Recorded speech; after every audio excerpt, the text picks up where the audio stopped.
You could be doing everything right with your money and still feel like it's hard. You might have a budget, you might be contributing to your Roth IRA, you may even have your 401k match from your employer, you might just be paying your credit card bills all on time and not really carrying any credit card debt and still feel stressed, guilty, or behind. If that's you, then this video is for you. I want to show you why money can still feel exhausting even when the math looks good. And more importantly, how to change the rules you're living by so money can start feeling easier. Most people think their money problems are purely about numbers. Not enough income, too much debt, too many expenses, and sometimes that's true. But after talking to my friends and family about money, there's a little pattern that you see over and over again. Their bank account looks good, everything is growing, but yet they still feel anxious. They feel like they still need to shop the cheapest cranberries at the grocery store. That's because money is not just math, it's psychology and it's emotional. A lot of people don't understand that the spreadsheet is just one part of the equation. You're dealing with how you were raised about money, what you saw your parents do, what makes you feel responsible. It's all just a bunch of quiet rules and stuff that you absorbed over the years and you just placed it into your mind. One of the most damaging things I hear people say is, I was bad with money. I spent this amount on dinner and I feel bad. And it's like, why do you feel so bad? You had the money, go do it. My own parents, they have this problem too. They have enough money to do what they want, but they don't feel good about doing it. They're still stuck feeling frugal. I treated myself. How bad am I? I should have saved, or that money could have been invested. Every time you spend something on something you genuinely enjoy, a part of you is kind of like side-eyeing yourself and you're thinking like, why did I do that? Was that irresponsible?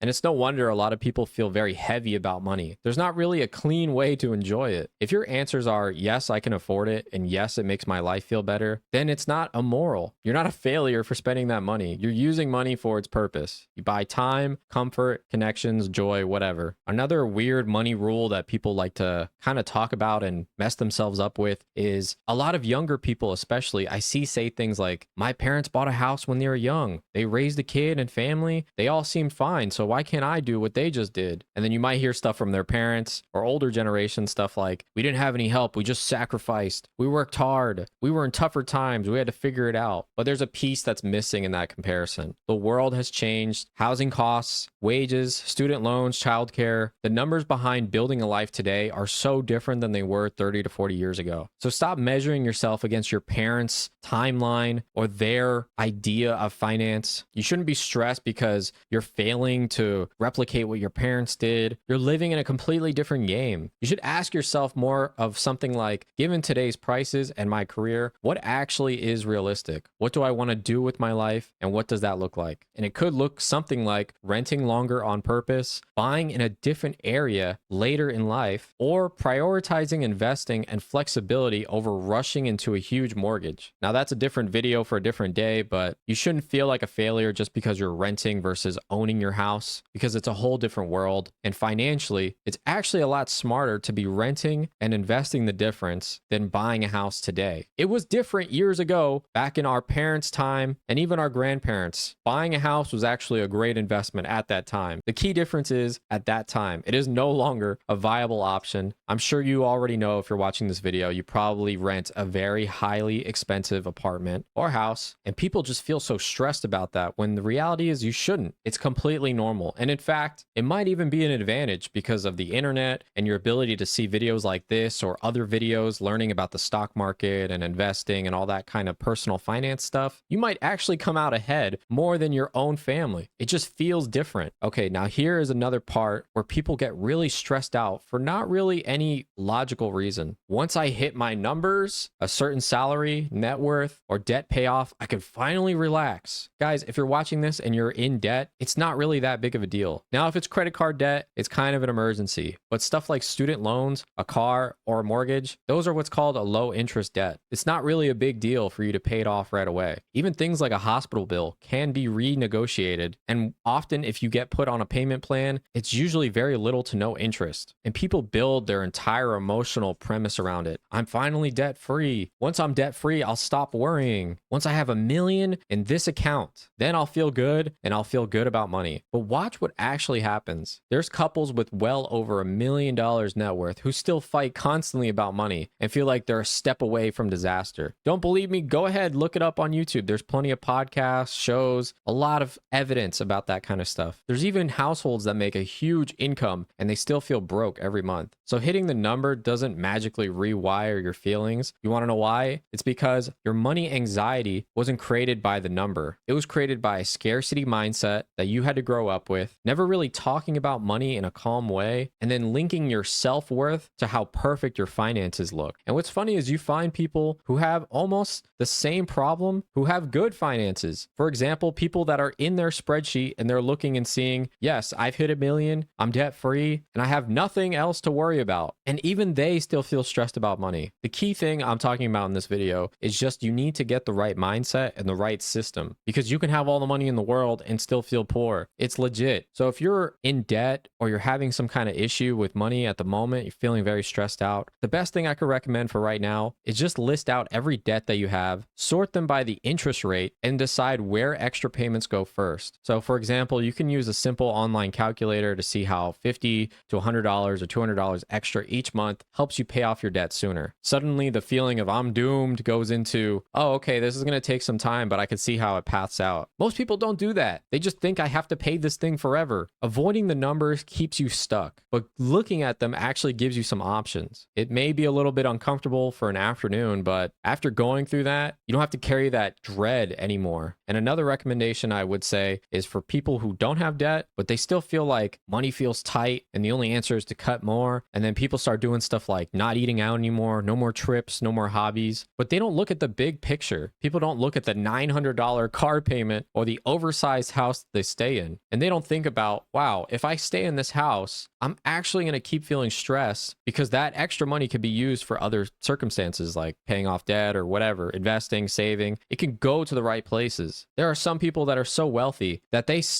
won't pay extra money for organic. They won't pay extra money for pre-cut celery or whatever, pre-cut lettuce at the supermarket. It sounds crazy, but it's actually very common and it's very simple to fix. All you really have to do is just build tiny habits that match these new rules that you could create for yourself. So do a money monthly check-in where you actually log in and look at all your accounts, make a clear list of stuff that you're happily able to spend money on, and then just things that you're cutting out. For example, I don't really care to eat out that much. I eat whatever. It doesn't really bother me. So I meal prep most of my stuff and I'm fine with it. I don't really care to go out to eat, but I love going to the movies. I will go to the movies more than anyone else that I know. I will go every day if I could. If there's a new movie out, I'm going to go see it. So I will spend that extra money on popcorn, whatever, soda at the movie theater. Then I rather go spending a night out, going out for dinner. Now that's just me personally, but you just have to figure out what actually matters to you and what's actually important. Most people don't do that. And that's literally step one. If you change the rules that you're living by, using the same income, the same accounts, and the same job, you can feel completely different about money. You don't need to turn into someone else, and you don't need to stop fighting with someone else's